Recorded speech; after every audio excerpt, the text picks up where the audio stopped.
Hi, I'm Andrew Bautista, and this is my reflection on media and technology. Based on the course title and description, I knew we'd cover things like social media and mass media, though I didn't understand what extent we would cover it to.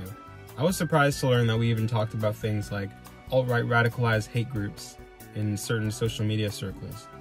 I didn't expect us to go as far back as covering the overall global history of media, like the printing press and even paper, but looking back, even though at first I didn't quite think this would be helpful, I realize now that seeing how quickly communication ramps up in terms of human interaction shows just how technology and media influences us as a whole. For example, when newspapers first became mass-produced, there were only a few people putting it out, which meant that all that information was coming from a select handful of people, and there weren't that many sources to change your worldview. It's similar today in that certain news stations tend to report in favor for their political leanings, and oftentimes those same news stations don't really stray away from that. So if the viewers are only watching this kind of content, they're going to have a biased opinion most likely. As for some important concepts we covered in the class, first off, I just noticed how my life would be completely different if I cut down my media consumption by just 50%.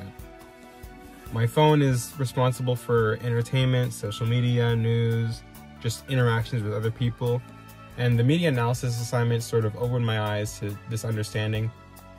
Also, another thing was an interesting debate between technological determinism, which was saying that tech itself develops society, and social constructionism, which is saying society's knowledge, including tech, is shaped by our history and our cultural context that evolve in social actions. I think that I'm somewhere in between the two. I think I lean towards social constructionism, but technology itself has opened up different avenues that would otherwise not have changed. For example, social media. I think that the anonymity and just being able to talk to anybody and amass followers and likes and everything like that sways people's opinions greatly and drives a lot of extremist positions that no one would really say in real life for the most part. And I think in that way, technology drives people because they start believing the things they say, and it goes back and forth. Another interesting topic was that because anyone can be an independent news source now, our inclination to confirming our own biases makes finding reliable news harder. We always, for the most part, look for things to confirm things we think, and because everything can be found on the internet, people can form any crazy opinion, which is why you see all these conspiracies and everything on the internet nowadays and everything like that. Finally, another concept I wanted to touch on was media sense-making, which is decoding media and understanding its messages, but understanding it with our own cultural context, our own social context, and that basically saying that media is not objective and that everyone's going to come out with their own perspective and interpret it in its own way, regardless of what the creator intends sometimes. For some ways, my perspective was changed. I didn't understand before how, until I learned about algorithms in this class, I didn't understand just how much of today's media is meant to steal your attention for long periods of time, with just sending out more and more media without stopping. I knew that was a thing, of course, but I didn't realize just to what extent. Because even things like streaming services, where today they'll drop an entire season of episodes, that's another form of that, where all the content is dropped at once and then you have more to look forward to instantly. Another way was with cultural imperialism, and learning about this helped me understand that the US, just because of how powerful its media system is, the other countries around the world will start adopting some of its aspects, and it'll feel like the US has its presence across the entire world, which can skew our worldview and making us think that the entire world starts to think a little more like the US because we see what we see in the media. When it comes to challenges, one of my biggest challenges was coming to terms with just how often we're at the mercy of media, especially me personally with my phone and everything, which more often than not will lead me to procrastination or putting off a certain task that I should be getting to. And just realizing this is sometimes hard because you'll do it and not even realize it until you've already done it.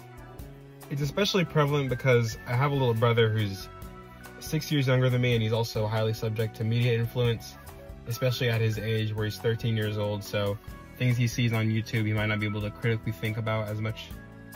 While this wasn't necessarily a challenge, it was different by critically analyzing one of my favorite games and going back and looking on it with a different lens when it comes to analyzing its representation, and even in areas where it may have misstepped. Like for one of my favorite games, Detroit Become Human, I analyzed a lot of places it did good in representation.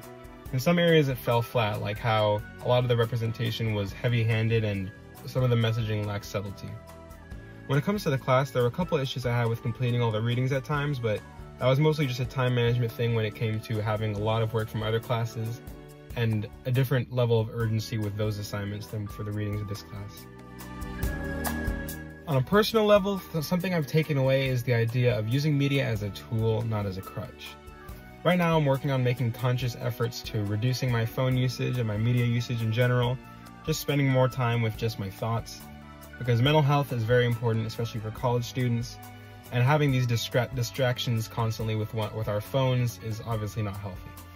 It's clear that I'm more productive and even happier when I'm off my phone for a long time, because I just have less things to focus on, and that makes everything much easier.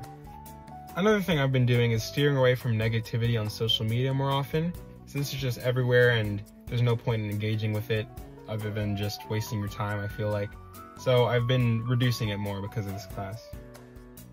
As for how I understand media, I think I can more easily critically analyze things, since I have a better understanding of what producers might want to do and what messages they might want to put out, and why they make some of the decisions they do.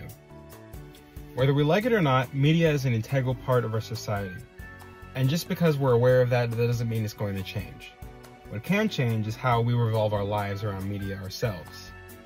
If we have this internal independence where we're not easily swayed by biased opinions, or we're not at the whims of our phone just because a notification pops up all the time, that's a lot better for us, just on a personal level. This class has really helped me out in terms of that, and just coming to terms with how my interactions with media shape myself. Thank you for watching.